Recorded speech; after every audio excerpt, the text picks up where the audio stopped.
Assalamualaikum warahmatullahi wabarakatuh. Alhamdulillah, segala puji bagi Allah yang telah memberikan kita kesehatan dan kesempatan sehingga dapat melaksanakan seminar rancangan aktualisasi pada hari ini. Yang saya hormati Bapak Ibu penguji, Ibu mentor, Bapak coach, dan Bapak pengelola kelas. Sebelumnya izinkan saya untuk memperkenalkan diri.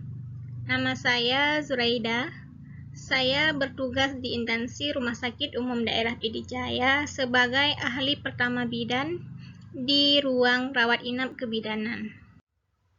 Baiklah, saya akan memaparkan rancangan aktualisasi saya dengan judul Optimalisasi Pemberian ASI Eksklusif melalui pemanfaatan media di Rumah Sakit Umum Daerah Pd Jaya. Berikut adalah profil Rumah Sakit Umum Daerah Pd Jaya. Rumah Sakit Umum Daerah Pd Jaya merupakan rumah sakit milik pemerintah Kabupaten Pd Jaya dengan kelas B yang beralamat di Jalan Banda Aceh Medan, Kampung Dayatimu, Kecamatan Merdu, Kabupaten Pd Jaya. Rumah Sakit Umum Daerah Pd Jaya memiliki visi, yaitu menjadikan fungsi rumah sakit sebagai salah satu pusat pelayanan kesehatan yang dapat meningkatkan derajat kesehatan masyarakat Pd Jaya dengan mengutamakan kualitas dan daya saing yang tinggi, serta menjamin terpenuhinya hak-hak dan kewajiban setiap pasien, keluarga, serta keamanan dan kenyamanan bagi setiap petugas kesehatan. Adapun misinya adalah yang pertama, ibadah, kedua, meningkatkan kualitas pelayanan, tiga, meningkatkan jenis pelayanan, keempat, meningkatkan kepercayaan masyarakat, kelima, menciptakan lingkungan kerja yang aman dan efisien untuk staf rumah sakit, yang keenam, membangun sistem pelayanan yang islami, ketujuh, menciptakan fungsi rumah sakit selain berfungsi sebagai pelayanan juga dapat berfungsi sebagai fungsi pendidikan. 8. Menciptakan fungsi rumah sakit selain berfungsi sebagai pelayanan juga dapat berfungsi sebagai fungsi sosial. Latar belakang isu tersebut adalah ASI sangat penting bagi asupan bayi, sehingga pemerintah menetapkan pemberian ASI secara eksklusif, atau disebut juga dengan ASI eksklusif bagi bayi Indonesia sejak bayi lahir sampai bayi berumur 6 bulan, dan dianjurkan untuk dilanjutkan sampai anak berusia 2 tahun dengan pemberian makanan tambahan yang sesuai. Semua tenaga kesehatan yang bekerja di sarana pelayanan kesehatan agar menginformasikan kepada semua ibu yang baru melahirkan untuk memberikan ASI eksklusif. Selanjutnya, siapapun yang menghalangi seorang ibu menyusui bayinya dengan sengaja tanpa alasan yang tepat akan dikenakan tindak pidana sesuai dengan Undang-Undang Nomor 36 Tahun 2009 tentang Kesehatan. Berdasarkan profil kesehatan Aceh pada tahun 2021, cakupan persentase bayi yang diberi ASI eksklusif di Kabupaten Pd Jaya sebesar 45,6%, sedikit meningkat dibandingkan dengan tahun 2020 yang sebesar 31,9%. Menurut data laporan pencapaian indikator kinerja pembinaan gizi bulanan di Kabupaten Pd Jaya bulan Agustus tahun 2022, jumlah bayi yang berusia 0 sampai 6 bulan yang mendapat ASI eksklusif hanya 40%. Angka tersebut menunjukkan bahwa pemberian ASI eksklusif di Kabupaten Pd Jaya belum mencapai target nasional pemberian ASI eksklusif, yaitu sebesar 80%. Dan berdasarkan hasil observasi penulis selama bertugas di Rumah Sakit Umum Daerah Pd Jaya, di ruang rawat inap kebidanan, saya mendapatkan bahwa masih rendahnya pemberian ASI eksklusif pada bayi baru lahir. Ini adalah laporan pencapaian indikator kinerja pembinaan gizi bulanan di Kabupaten Pd Jaya. Berdasarkan fakta yang ada di lapangan, saya dapat menetapkan 3 isu, yaitu yang pertama, rendahnya pemberian ASI eksklusif pada bayi baru lahir di ruang rawat inap kebidanan. Yang kedua, kurangnya pengetahuan ibu postpartum tentang alat kontrasepsi pasca melahirkan di ruang rawat inap kebidanan. Yang ketiga, kurangnya kepatuhan pegawai dalam pemilahan sampah medis dan sampah non-medis. Dalam menetapkan isu utama ataupun core issue, saya menggunakan teknik analisis USG, di mana U adalah urgensi, S adalah seriousness, dan G adalah growth. Berdasarkan kriteria USG tersebut, saya dapat menetapkan bahwa yang menjadi isu utama adalah rendahnya pemberian ASI eksklusif pada bayi baru lahir di ruang rawat inap kebidanan. Adapun gagasan untuk memecahkan isu tersebut adalah optimalisasi pemberian ASI eksklusif melalui pemanfaatan media di Rumah Sakit Umum Daerah PD Jaya. Berdasarkan analisis SWOT, pemberian ASI eksklusif pada bayi baru lahir di ruang rawat inap kebidanan disebabkan oleh faktor internal dan faktor eksternal. Pada faktor internal, kurangnya motivasi dan edukasi kepada ibu tentang ASI eksklusif. Kemudian, belum adanya media yang mencukupi untuk edukasi tentang ASI eksklusif. Pada faktor eksternal didapatkan kurangnya dukungan dan motivasi dari keluarga dan lingkungan. Kemudian, promosi susu formula yang lebih gencar daripada promosi ASI eksklusif, serta budaya pemberian makanan tambahan pada bayi berumur kurang dari 6 bulan. Dampak dari core issue tersebut adalah dengan rendahnya pemberian ASI eksklusif pada bayi akan berdampak pada kesehatan ibu dan anak, seperti kerentanan terhadap penyakit dan mudah terserang infeksi. Isu tersebut berdampak serius dan berkembang dengan sangat cepat jika peran tenaga kesehatan belum maksimal dalam memberikan sosialisasi dan edukasi ASI eksklusif pada masyarakat. Untuk memecahkan isu tersebut, saya membuat 5 kegiatan. Kegiatan yang pertama, membuat grup WA kelompok ASI. Kegiatan yang kedua, membuat video tutorial. Yang ketiga, membuat leaflet. Keempat, memberikan konseling dan edukasi. Yang kelima, melakukan sosialisasi pada pegawai. Dan yang keenam, melakukan evaluasi terhadap kegiatan yang telah dilakukan. Kegiatan pertama adalah membuat grup WhatsApp kelompok peduli ASI. Pada kegiatan ini terdiri dari 4 tahapan kegiatan. Yang pertama, melakukan konsultasi dengan mentor terkait kegiatan. Output yang dihasilkan adalah notulen. Keterkaitan substansi mata pelatihan dengan kegiatan melakukan konsultasi terkait rencana kegiatan merupakan upaya untuk melakukan perbaikan tiada henti. Dalam hal ini, berarti saya sudah menerapkan nilai berakhlak berorientasi pelayanan. Tahapan kegiatan yang kedua adalah melakukan kolaborasi dengan pegawai poli kebidanan dan ruang rawat inap kebidanan terkait rencana kegiatan. Output yang dihasilkan adalah terjalin kolaborasi. Keterkaitannya dengan substansi mata pelatihan, melakukan kolaborasi dengan pegawai poli dan ruang rawat inap. Di sini saya sudah menerapkan nilai berakhlak kolaboratif. Kemudian, tahapan kegiatan yang ketiga adalah mencatat nomor HP ibu atau keluarga. Output yang dihasilkan, dokumen pencatatan nomor HP.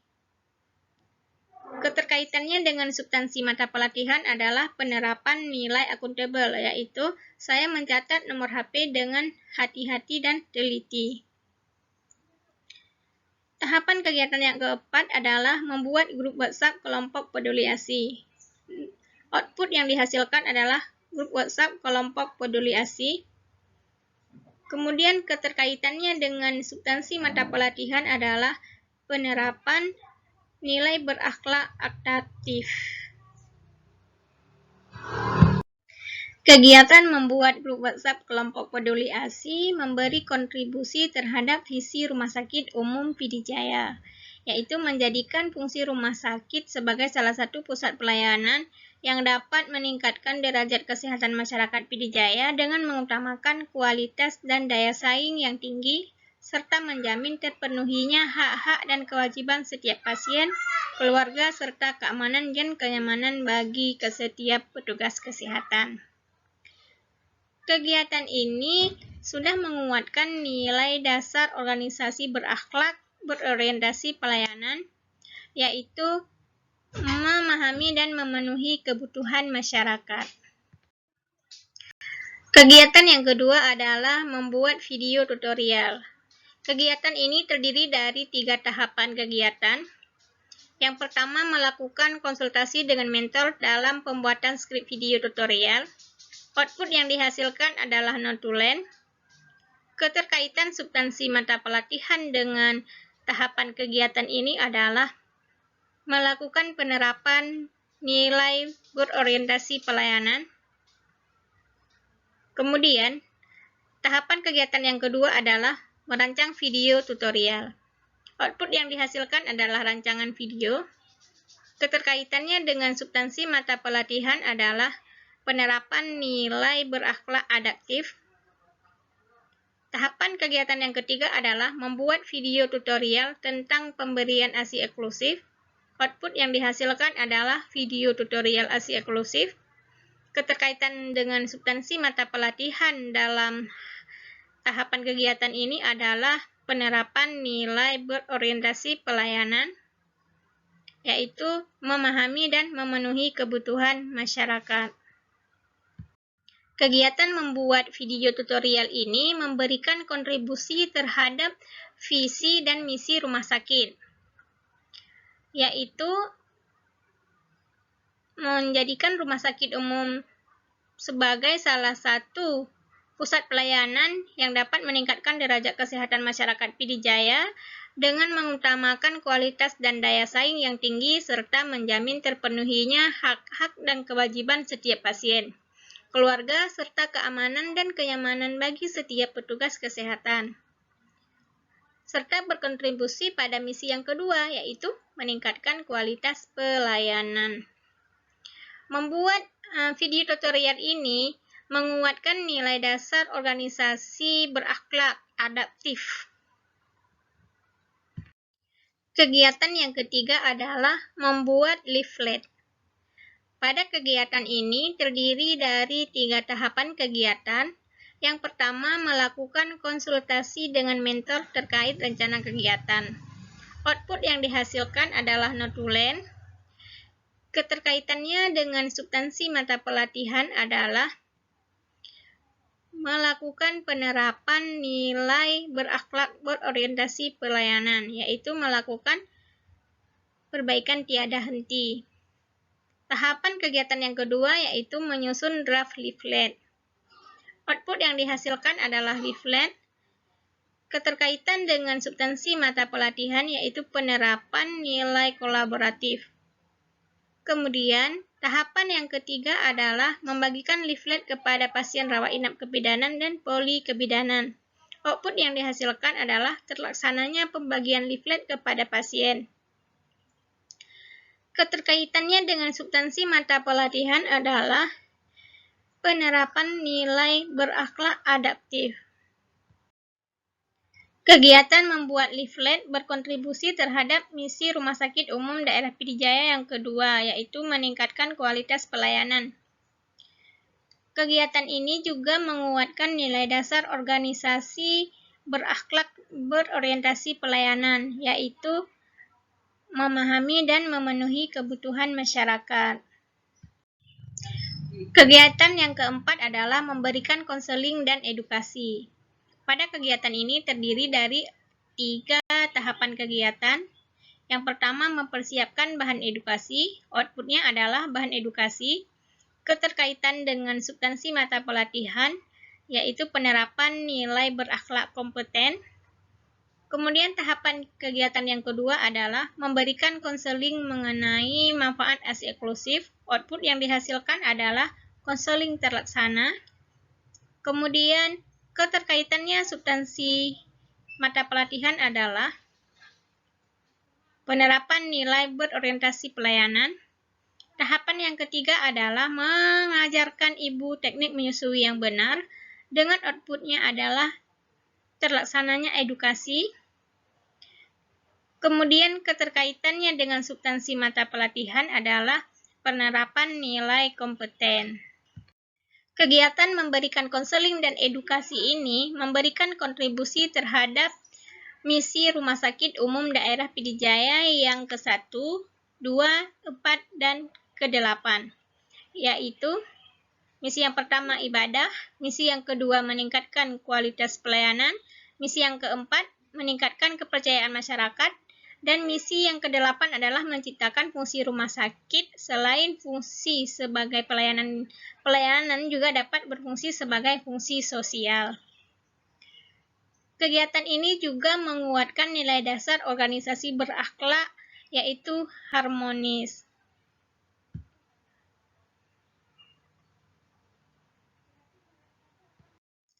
Kegiatan yang kelima adalah melakukan sosialisasi pada pegawai.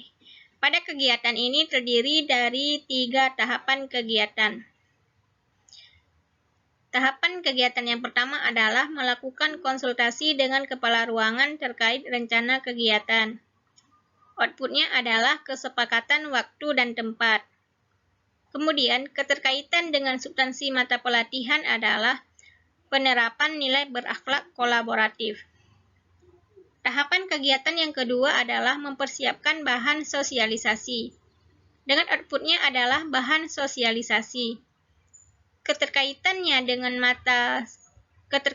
dengan substansi mata pelatihan adalah penerapan nilai berakhlak akuntabel.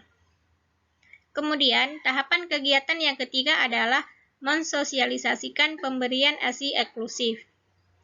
Output yang dihasilkan adalah terlaksananya sosialisasi. Keterkaitan dengan substansi mata pelatihan adalah penerapan nilai berakhlak berorientasi pelayanan.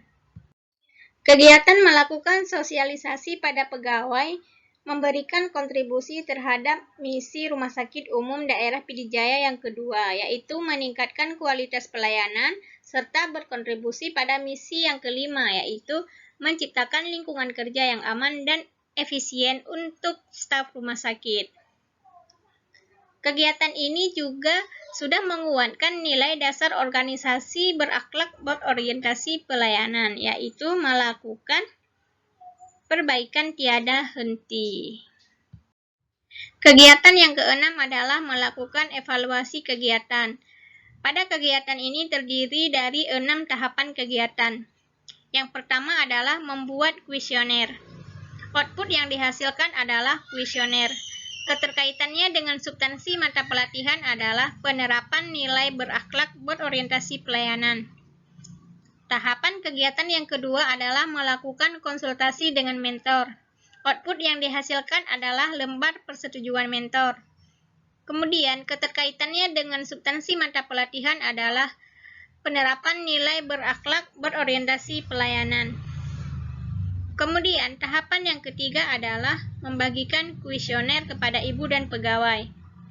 Output yang dihasilkan adalah terlaksananya kegiatan membagikan kuesioner.